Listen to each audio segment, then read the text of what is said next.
Amazing. Hello, everybody, and welcome to this beautiful episode with Aubrey Moore. Aubrey has created Pleasure Roots, and she's a sex and intimacy coach and is extremely gifted in guiding women to safely explore their sexual desires. A former scientist, which is so cool, by the way. When I read that, I was like, yes. So she's a former scientist and uses somatic exercises and talk therapy to help women deepen their connection with themselves. And for myself, as a sexual trauma survivor and connecting with Aubrey, we've had some really great conversations around the idea of exploring sexuality again and sensuality again. And so we're going to kind of dive into that here. So a big warm welcome to Aubrey. Thank you for being in this space with us, Aubrey. Thank you so much. That was such a lovely intro. Thank you. Great. I'm glad it is, because I just want to make sure we're representing you in a good way. I guess before we even jump in, is there anything you'd like to add to share with others in terms of what you do, or do you feel like that feels really good? Or Um, yeah, I mean, the only thing maybe I would add is that I freaking love what I do. My job is so fun. It energizes me. Every session I have is like energizing because I love helping women in this way. So, yeah. Well, thank you for your work, because it's truly something that, from my experience, and I considered myself to be an extremely sexual woman, and I still consider myself to be that. And going through these traumas of having the tape online without my consent and having other types of violations in life, just being a woman is who I am, and connecting with you, there was this part of me that was really wanting to lean in and felt like a yearning to talk to you more. And I feel like we're almost doing that here, where I'm so eager and excited because I know that what you do is so important. And on a bigger scale too, this is something that women and humans, but women deal with on a regular basis. Is like, I don't know, in my perception, like how much space there has been for this types of exploration, whether in the past or even now. And so I just think it's so important and so beautiful what you do. And I'm also healing and learning through this and relearning, and also learning more than what I knew about myself. And so I'm just so eager, excited, and honored, and even nervous too, in a way, to be like, oh my gosh, like here we are talking about exploring sensuality when it oddly feels so natural to me, but feels like it's almost been taken away. Mm. And so just, before we tap into the sensuality side and the exploration, have you dealt with a lot of women or people who have had some sort of traumas? And what does that look like if you have? And yeah, is there something that you've dealt with in terms of sexual traumas and how to sort of guide Yeah. people through that? Yeah. Well, so first, just let me say the nerves are mutual. And I think it's good to name it, right? As female leaders, both of us in this space, we're using our voices in powerful ways, and Mhm. traditionally in our country, um, women have been persecuted for doing that. So I think the nerves are really normal and natural because it's like, Mhm. it's kind of like that. I don't know if you've heard of like the generational wound of, Yes. women, right? Yes. So totally mutual there. And nervous excitement. It's the same chemically in the body, right? So I just trick Mhm. myself. Like I'm actually really excited. I'm not nervous at all. Uh, so, in regards to sexual trauma, you know, unfortunately, every woman that I have worked with so far in the last year has had some form of sexual assault happen to them, and and or sexual trauma. Mhm. And you know, to be really honest with you, it pisses me off. It's a really hard thing to overcome Mhm. and heal through. Like you said, you're kind of still healing, I'm still healing, and that's, I think, part of our journey as leaders in this space, is that we have to embody and live the healing that we are helping others go through, you Yeah. know? Yeah. Um, yeah. Mhm. So, and I think if you are, if you're starting to deal with, I'll say deal with, right? Because some forms of sexual trauma we don't want to deal with, right? I Mhm. mean, rightly Mhm. so. Why would we want to dig into that and figure out how it's affected us? I mean, that's a lot of hard work. It's really emotional. And Mhm. so I get wanting to put it off for many years or maybe not really knowing that it was sexual trauma, like Absolutely. if it was happening when you were younger, maybe you didn't know. And so not really even recognizing that some I think you put it really well that some things were taken from you. Mhm. Um and so, whether you're either starting to recognize it or understand it or acknowledge it, or maybe you've been putting it off and you're like, okay, I'm going to dive into it. Like I had one client who it was actually part of a couple, but she had just started her facing, I'll say, Mm. her sexual healing from her trauma through childhood about a year before we started working together. And and it's tricky sometimes to get into like coaching because coaching is very different than therapy, in Right. some ways it's similar, right? But some ways it's different Mhm. in terms of like I'm taking you from point A and we're getting to point B, right? Um, whereas therapy doesn't always have like a goal like that. It's more about understanding yourself further. Um, and so she wasn't really ready to be in that coaching format yet because she hadn't fully understood what she had experienced. So just in regards to sexual trauma, I think there's timing that goes along with exploring that and then exploring further, your sexuality. Yeah, So, absolutely. And I think even, hearing what you said and relating in my own way to what you were bringing forward is it's it shocks me how 10 years later I'm at a place where I feel like I'm still healing that part of myself, and it blows my mind that again 10 years later, 5 years of facing it, again facing it is it's a thing. It's a very different experience when you start to face things, but it's hard 5 work. years into yeah, 5 years into facing it, there's almost a part of me that feels sad that I'm only starting to explore the play again.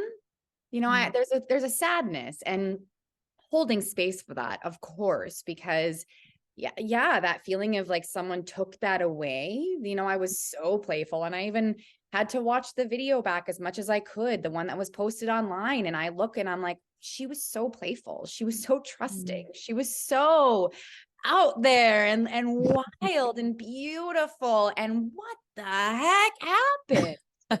Where did Yeah. she go? And so, yeah, there's a part like even connecting with you and having these conversations about exploring sexuality and sensuality again, which is so important. And I'm excited to tap into that more here with you as well. It's shocking to me. And there's a part of me that puts a blanket over myself, being like, it's okay. And yet you're here. And there's a part Mhm. of me that knows I'm ready to step into this again. And Yeah. I would love to hear if you have more on this, but for anyone that's listening that's dealing with sexual trauma, I think honoring where you're at and for myself, sometimes I try things and it doesn't work and I realize I'm Right. not ready and that's okay. And so anyone that's listening, if they're in that place and they're not sure they're ready, it's like keep exploring where you're at and what you're ready for. And your body, your soul, your expressiveness. I feel like there's a part of you that will know you're ready to start looking into it or dipping your toe in it and then bringing it back or fully jumping in. So I'm not sure if you Yeah. have anything to add in terms of that, in terms of when someone might feel ready.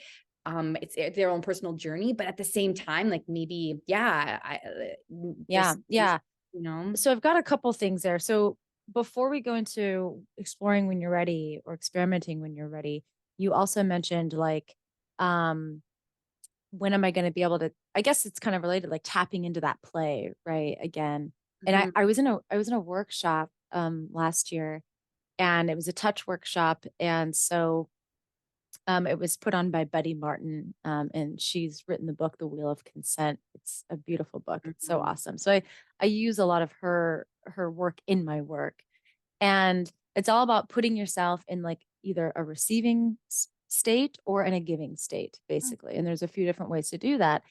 And we're going through the touch exercises with another person, and it's all consensual, of course. And uh afterwards we talk about what we noticed about ourselves. And me and another individual, we realized that sometimes the things that we were asking for, I didn't really feel like were actually pleasurable. It was like more like soothing my anxiety. Mm, You mhm, know what I mean? mhm. So I just thought that was really interesting that, like, my version right now of pleasure or play might actually be like relief. Maybe the first step to pleasure, maybe if pleasure seems too far or play doesn't seem safe yet, maybe the first step you take is relief Mhm. of something. Just got goosebumps. Mhm.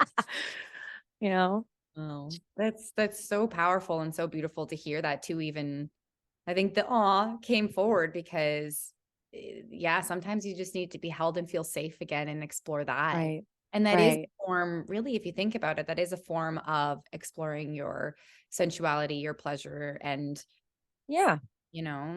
It's wow. all exploring and experimenting. And, I think at the beginning you mentioned in my bio, I was a scientist, and I have a degree in chemistry, and I worked at Boeing in their research for Wow, their like defense and space in St. Louis that's so for like cool. for like 2.5 years. Yeah, I had like a secret clearance and everything. Whoa. Cool. I felt really cool at that time.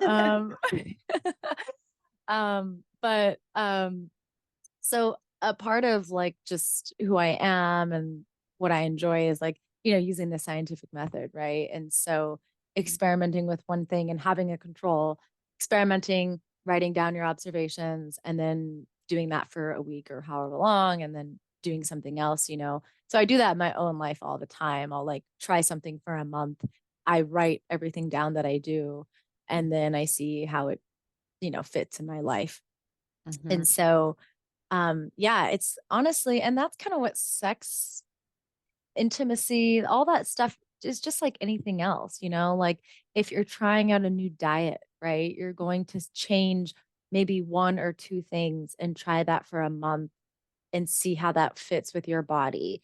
It's the same type of stuff, right? And so you're trying out something, seeing how it, you know, feels and how it works for you. And then, like you said, maybe it's not going to work, and that's okay. Mhm. This doesn't have anything to do with sexuality, but in terms of trying things, I, in 2020, I left an emotionally abusive relationship of 7 years. And it was tricky. It was hard because, one, if you've ever been in an emotional, or excuse me, if you've ever been in an abusive relationship, sometimes you don't really know that you're in one. And Yep. so it makes it really difficult to leave. Um, uh, and we had the same best friends, same friend group, everything. And so, a couple of years later, we go to like a friendsgiving thing together. Not we didn't go together, but we were each there. And I was like, okay, I all this inner work that I'm doing, to support myself and, breathe and take breaks and all these things. And I had like a buddy, my current partner, he was like my buddy, my support system.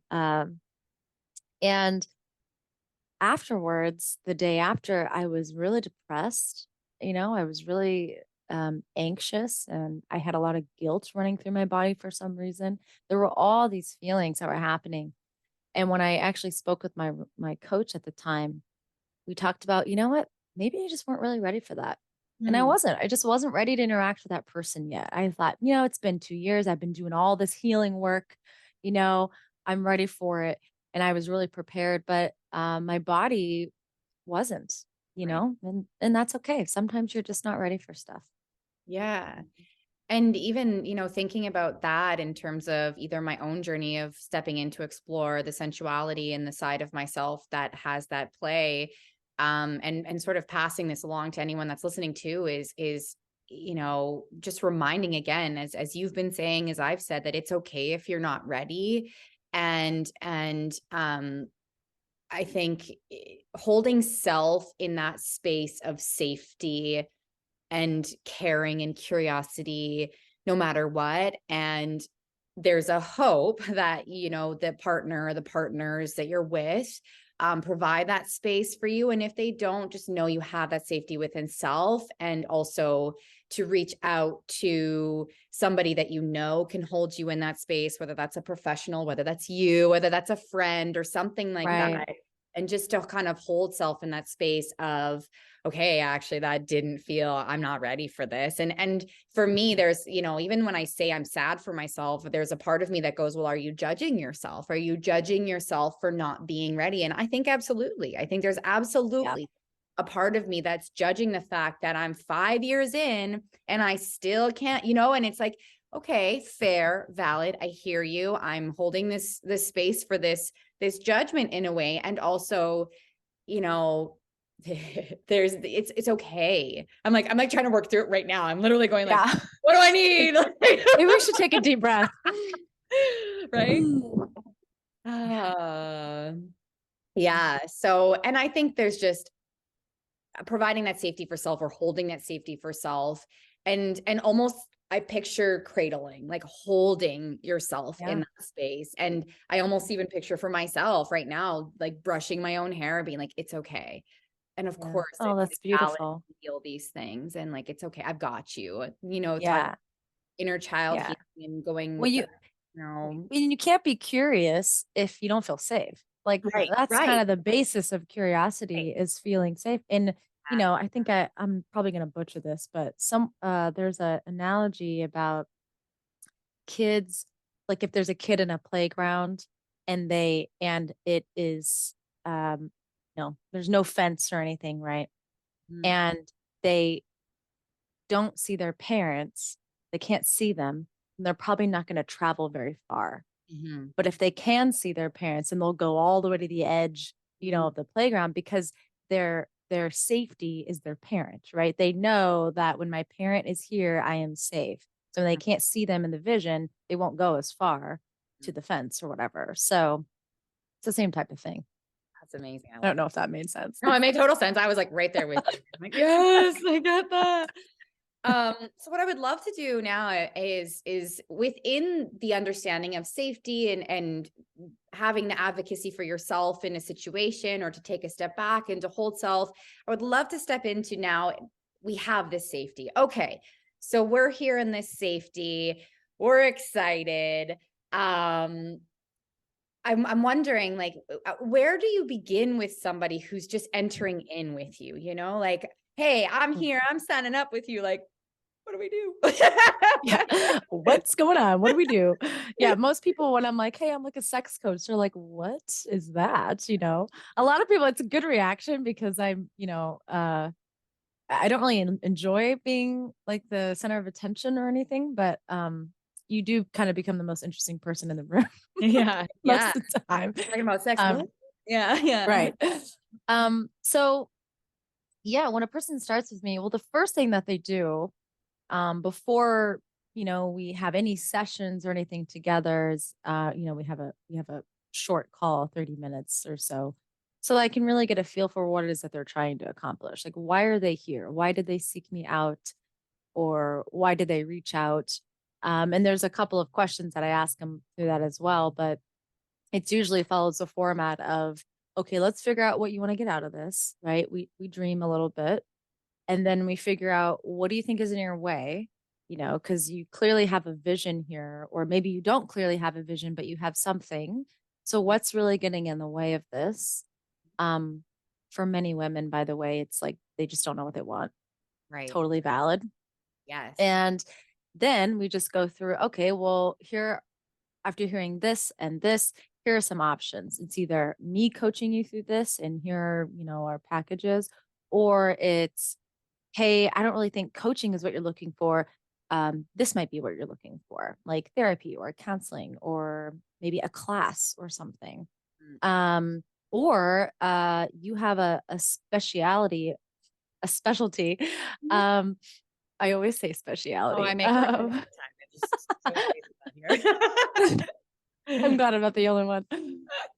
There's a specialty that you need that I can't provide, but I have a whole like nice community of sex coaches that probably have that specialty and I can introduce you.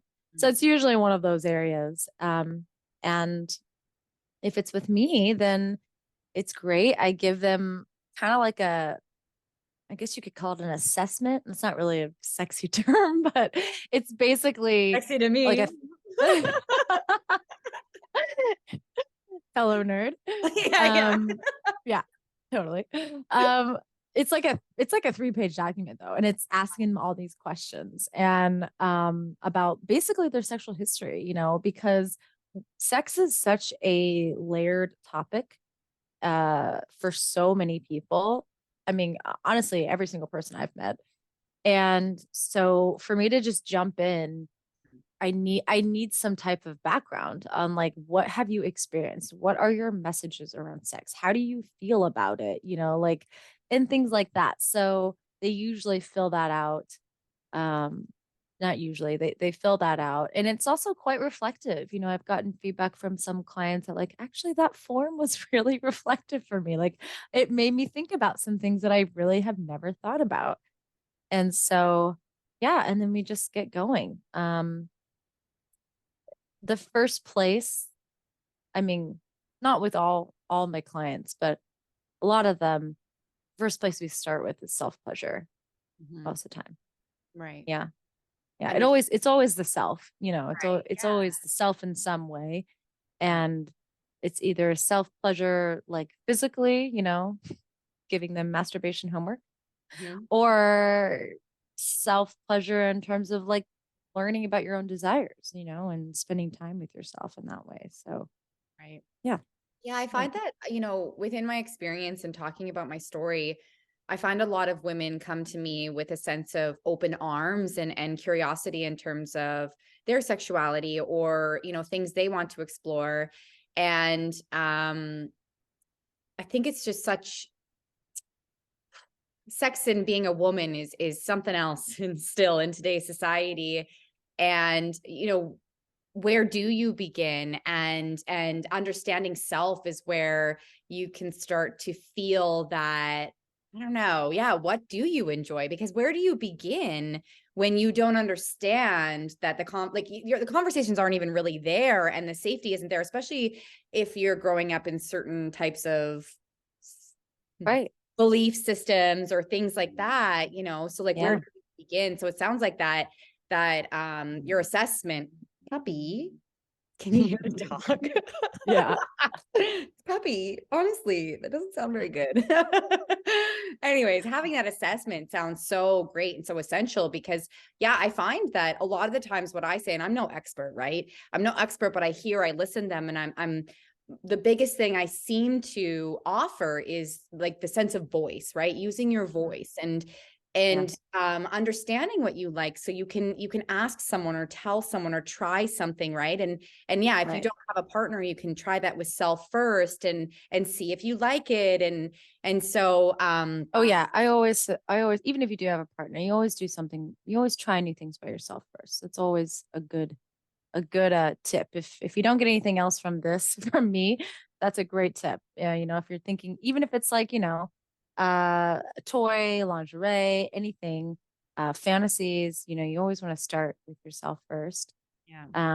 And a lot of the things, what you I think were referring to, I mean, oftentimes this stuff honestly doesn't have anything to do with sex. It just pops Mhm. up, it just comes up in sexual situations. But for the most part, right, living life as a woman in this country uh, gives you a lot of anxiety and fear around using your voice in general. And so, of course, if you're not able to use your voice, you know, have you ever been to a massage, paid for a massage?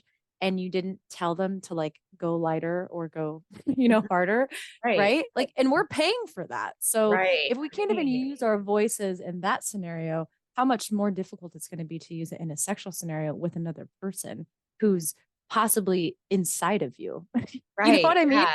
You're Like like, when you wait, really wait. Oh, there's so much happening right yeah, now. when you really break it down, Yeah.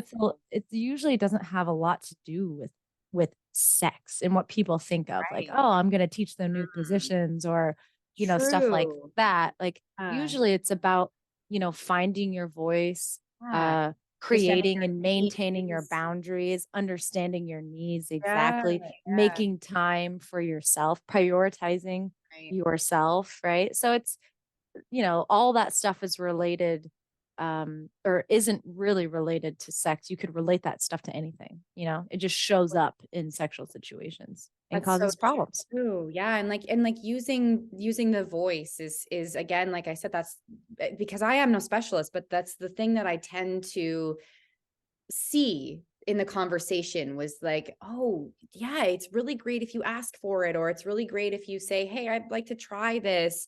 Mhm. And that's obviously with someone else, or you can talk to yourself that way too. Hey, I'd really like to try this. Is this okay? Like that's great too.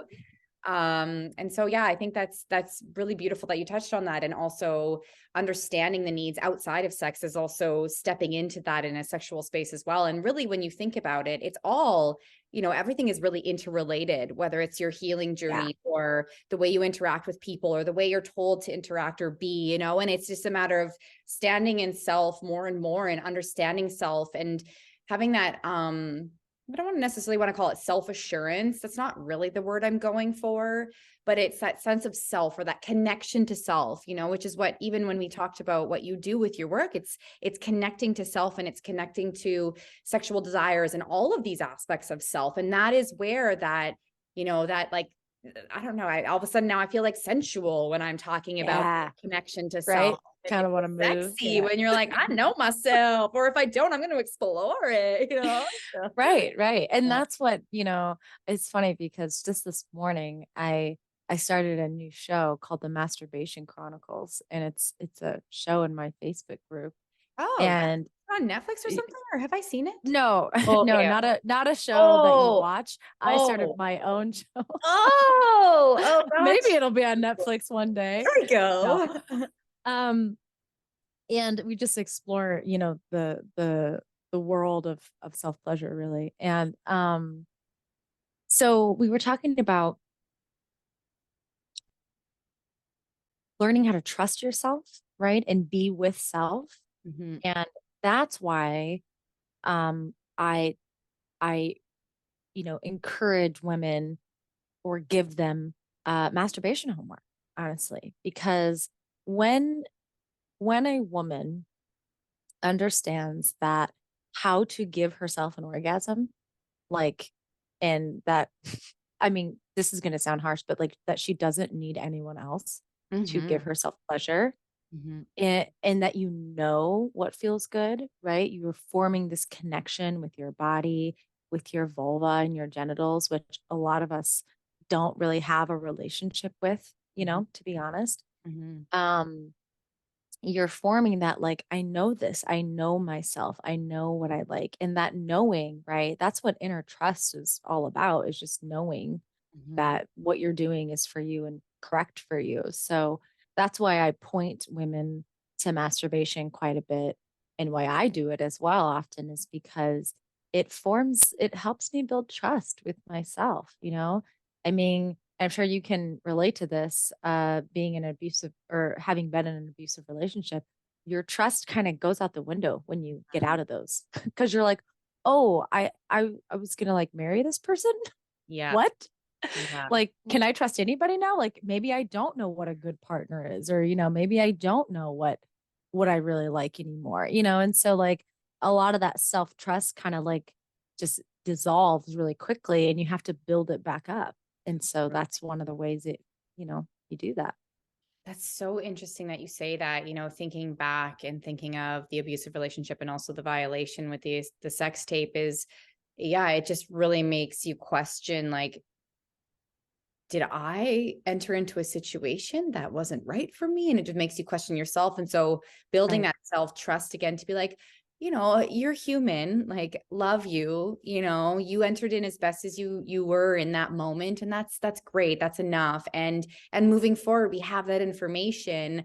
And so now let's learn to trust ourselves again. Let's learn to trust again in life. And that, yeah, and having that safety, that trust is um so beautiful and also exciting. Like, let's take it to this exciting level too of when that's there and when you have that with self, like da, da, da, da, I'm like, get me into the bedroom now, like let's go, you know, like oh my gosh, and like, does anyone want to come? No, great, either way, let's do Don't this. worry, I'll be the only one that comes and Yes. I'll be okay with it. Hey, you know, like yes, queen here, queen, Yes. yeah. Well, and it helps build confidence too, right? Like I'm a big believer that if you can ask for uh oral pleasure in the bedroom, you can ask for a freaking promotion at your job. You know what I mean? Like Right. it's going to be a lot easier to ask for stuff outside of the bedroom when you can do it in the bedroom. And so that's why I kind of start there with a lot of women Wow. because it leads to so much confidence in other places. I had a client tell me that our work together helped her up, like she was like, and she does her own inner work obviously too, you know, and but she said, you know, that our work together helped her apply for a specific job that she maybe wouldn't Wow. have applied for and then actually interview for it really well. And it was really cool to just hear that. I'm like, wow, like, that's Wow. awesome. And like connecting to your sexual power within yourself, really, I'm thinking about it on a really big scale in terms of society and even in terms of like going into the whole conversation of the patriarchy, you know, there is that, whether it's false, true, what have you, around the patriarchy and sexuality, is there is that sort of laying assumption that it's okay to be sexual as a someone who associates with a man, right? And that's Right. sort of what I've been fighting for, is being like, excuse me, I'm allowed to be sexual. And so thinking of this sexual power, and you're right, like that is a form of stepping into yourself to have that power to then hmm, like be loud, proud, be on par and above, you know, and Yeah. have that sense of self. And it's funny that you're saying that too. I'm thinking about it. Like I've been exploring my sensuality and I've been exploring it with partners that I feel safe with. And I'm really watching my entire life change. And Yeah. my Yeah. voice change and saying, no, no, no, my needs matter. And I started that in the bedroom. And I don't know, I must have a level of comfort in the bedroom, sure. And it might be the opposite for someone else. It might be something else. But for me, it was me saying, um, we're not done here, you know, like girls Yeah. still need to, whatever, however it looks, right? And Yeah. and I'm finding though that even in my relationships, and not even just romantic relationships, my relationship, same to jobs, to people, to life, is this sense of I matter. I really do matter right now, and my needs matter. And whether that's sexual or financial, I matter, or emotional support, I matter. And it's so interesting. I was just talking with a friend about that, in a sense of like, I'm learning so much lately. And ultimately, it's stemming from me being ready to find that sense of play, to find that I'm that part of sensuality within that portion of the journey, right? And it Yeah. really, like you're saying, like it works together to create this enhancement of self and this sense of, I don't, power for some reason, it is a sense of power, but it's like an exuberance. Like it's like a magnet. It's more than just power, because I also Yeah. think power can be a word that can be, I don't know.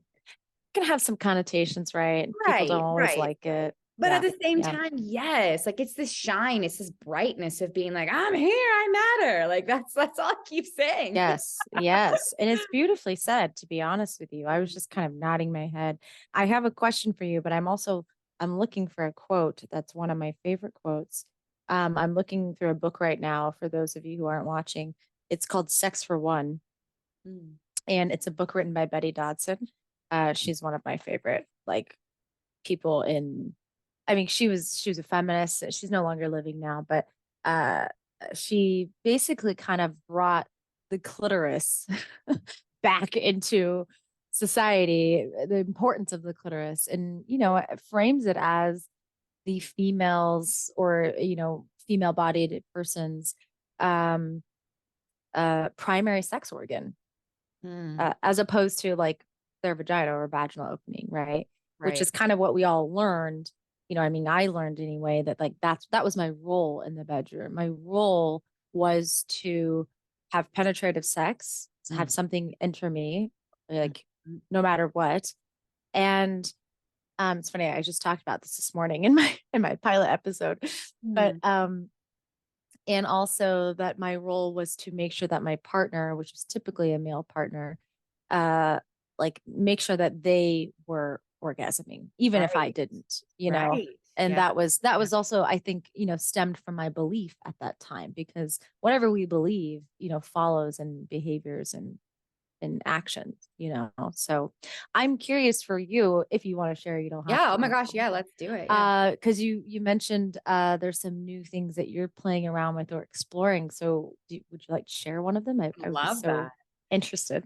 Yeah, I have. So my friends and I are actually really quite open sexually, and which I really appreciate. Not all of them, but a lot of them. And I'm hearing a lot about what's oh goodness me gracious. Like fetishes and things like that. And Ah, I'm just mhm. out of curiosity, I'm always like, oh wow, like what did you deal with or what do you like? And for me, one thing I'm exploring right now is dominance, actually. And that You dominating or you being dominated, or the both? both, but more I would say that when I wasn't thinking and I was exploring and I was just living, I think I had a sense of dominance that I just exuberated naturally, and I think I lost that. So for me, Mm. I'm starting to explore that dominance in myself and being the dominant person, but also in the moment, sometimes I go, okay, let's play with this dominance. And sometimes like, no, no, no, no, no, no, no, no. It's you that needs to be dominant right now. Can you like come on top of me or whatever? Or can you do this Hmm. or something? So that's something that I'm definitely exploring. And what's interesting, again, bringing it back to this like whole life spectrum, is that I, I'm exploring a sense of dominance within myself, and how I actually have Mm. quite a bit of dominance, and it's not to like overpower anybody, it's not, but it's like I got Right. this voice, I got this power, I have these. Yeah, you're a natural leader, it seems like, from Yeah. our small conversations that we've had. Oh, thank you. And so Mhm. I'm exploring that too, and finding that within others. And I think that's also receiving within that dominance as well, as being the, Mm. I guess you would call it the submissive, even though I don't really relate to those terms. Um, Yeah, yeah, yeah, and that's great. Some people love the submissive thing, but like, it's still more of like who's playing the dominant role is more where I feel like I can right. in this moment. So that's something I'm playing Sure. with right now. Cool. That's exciting. It Yeah, is. BDSM, I am definitely like, I'm a vanilla queen, I like to say. Yeah. All of my toys back here, you can see them a little bit. I have Ooh. tons of them. I use them for some of my Wow. like my workshops and stuff, but I would say are on the more vanilla side of toys. But BDSM is so fascinating. I love learning about it. I love talking to individuals who engage in that kind of sex play, because um, it is quite fascinating, and it's really um, how do I want to say, my I should speak from my own experience. My fascination with it, starting off in bondage, right? I'm starting to get pretty fascinated in rope, and one of my previous partners, we had a rope for like months and months, and hadn't used it sexually, because we were like still acquainting ourselves, Mhm, because it mhm. takes a while sometimes. And but my interest with it is like, so what are other ways that I can continue to kind of surrender, Mm, because one of the issues that I have faced and still face um in my own sex life is getting stuck in my head. mhm, That's a big one for a lot of mm. women too. And in this culture, we're kind of conditioned to do and like produce as much as Right. possible, and perform. Warm. Mhm. And that has nothing to do with sex, really. Yeah. Yeah, you can be doing something to somebody, right? But it's not about like doing so many amount of things or, coming in a certain amount of time, right? It's Mm. really not about any of that. It's just about following your pleasure. And Yeah. so Yeah. I found that quote, by the way. Oh, you did? Okay, go for it. Yeah. Yeah. So this is from Betty Dodson's book, Sex for One. Highly recommend for any woman or man or in between. Sexual energy is not only the life force that creates the next generation, but it is also the source of our creativity. Whew. Hey, I know, got isn't that a chills good on one? that. I Yeah. know. I always do too. It's just amazing because I mean, it really is if you think about it. Like I think we talked about this at the beginning a little bit of like Mhm. the capability of the female body and how much energy it takes to bring a human life into existence. And Mhm. that's sexual energy. And Mhm. so, I mean, what's more powerful than creating life? Yes. What kind of creative energy is more All powerful right. than that? So, you know, I always play um, that card if anyone's questioning a woman's, power. I'm always like, so how did you get here? yeah. Is That's power. one of my sisters gave birth to her own child once. Wow. Yeah, extremely, because she does home births. One of them does, and so the doula wasn't there in enough time, or midwife, whatever you want to call, wasn't there in enough time, and so her and her husband delivered their own child. Amazing. Wow. I know. That is things that that's like a goddess. That's Yeah, higher she than, is. right? Wow. Yeah, Wow. she's a goddess. That's amazing. Anyway, sorry. I found the quote, so I wanted to, No, I you know. love it. And thinking about it, I read a lot of business books and a lot of entrepreneurial books, and there's a lot of talk too of sex transmutation, and a lot of them talk about holding back from sex and using that energy. And for myself, my choice in reading those books was always like, well, I'm going to have sex and use that energy from sex to do that. But Oh, you know, interesting. Like yeah. not like you mean like how do you mean? So what I was reading or what I was interpreting when I was reading these books, I can't even remember what they are exactly, but they're definitely business books. And they're basically Mhm. saying instead of having sex and releasing your energy through sex, harness that sexual energy because it's so powerful. Because and it said something, and this doesn't make sense the way it comes out of my mouth every single time, but it says like sex is the most powerful emotion. And I know that doesn't make sense, but that's basically the feeling that I received from that book, is that it's one of the most powerful things, right? It's a driving force. It's so powerful. And so they're talking about basically abstaining from sex to harness that and use it Ah, for business or money. And I'm going, bitch, I would do both. Like, and in fact, when I'm having, there's talks of those like orgasm manifestation things. I'm like, that's more oh, my route, if anything. And oh who knows, yeah. right? But that's how Okay. powerful sex is. And you're right, in terms of creation, it's beautiful. And that's something that for myself, no matter what I've experienced or gone through or said or not talked about or not shared, is sex is so beautiful. It is so expressive and connective and messy and human and wild and gorgeous and awful in the Vulnerable. best way, like that was Yeah. hilarious. That didn't work out. Like there's just so much humanness to sex. And I think it's so lovely. And it's so lovely to share that space with yourself. And it's so lovely. This is my perspective to share it because I have multiple partners still. I'm still single and I'm a very sexually active person, woman.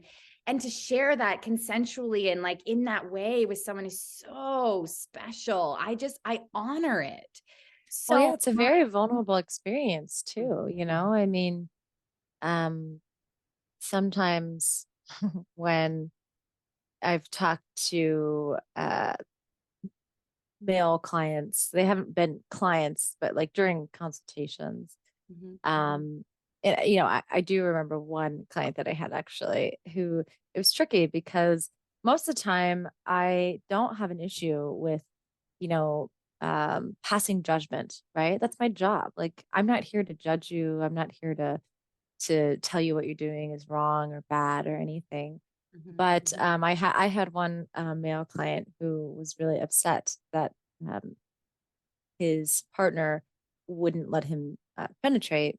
One, because it was painful for her, Mhm. but two, he's like, well, that's what I want, and that's what's going to help me. And you know, there are times when I've spoken with some individuals that typically don't have things entered in them. Mhm. And I kind of put that perspective to them. It's like, well, like, how would you like it if I just kind of took this stapler and just shoved it into your ass with Yeah. no lubrication at Yeah. all and was pissed if you didn't like it? Like, that's kind of what Yeah. you're saying a little bit. Yeah. It's like it's Yeah. a very vulnerable experience for Mhm. both individuals, whether you're entering someone or not, right? Mhm. It's a very vulnerable experience because there's all these things that pop up, like judgment and fear and am Mhm. I taking too long? Or am I for the male perspective, am I performing well enough? Right. That's the thing that they have to deal with because their expectations are they have to make a woman come in a certain amount of time and they have to know all of her parts without actually being properly educated on any of Right. it Yeah. Yeah. Yeah. and without her telling him anything to Mhm. do as well. Mhm. And he's also supposed to maintain a heart erection that entire Mhm. time. And so Mhm. they have their own uh obstacles that they face, Mhm. as well. And so it can be a very vulnerable experience that I think sometimes we take for granted. True. So Yeah, just I do find actually, now that you've mentioned that, the amount of space that's held for both sides is present. Like holding space for someone in a sexual experience is very prevalent. Like it's like, yeah, and understanding where someone's coming from. And you can, for myself, I feel like I can tell when someone's feeling like an insecurity pops up. And so I'm really, for myself, this is just the way I enter in, is affirming them and either asking for what I want or directing them or something, or being really aware. And it is this mutual exchange of being aware and sharing that space in a very vulnerable way with whomever you're with. Or, and again, if you're with yourself, same thing. And so right. that's so interesting when you say that. I'm like, oh wow, the amount of like, it's not therapy. It's not, well, I don't know. Sometimes it's Could therapy be. for me. So I don't know, is it like, it probably is. Anyways. Oh my Yeah, well, and that's why, a lot of the women that I've worked with are kind of my ideal clients, you could say, are women that just aren't really sure about what they want because it's really hard to communicate the things that you want if you don't know what they are, yeah. right? Or the way you want to be touched or not be touched. Mhm. Or saying no, I don't like that, or changing your mind, right? That's a tricky one. Once you Yes. say you want something and then I have to you stick get to it. it and you're like, oh, I don't like Mm, this. yeah. Yeah. No, And you've got change to it. change Change your mind. That's it. hard. And Yeah. so, Yeah. yeah, a lot of those, that's a lot of what I work through with women, helping them get through some of those obstacles, Oh, you and are so oftentimes right. it's just, thank you.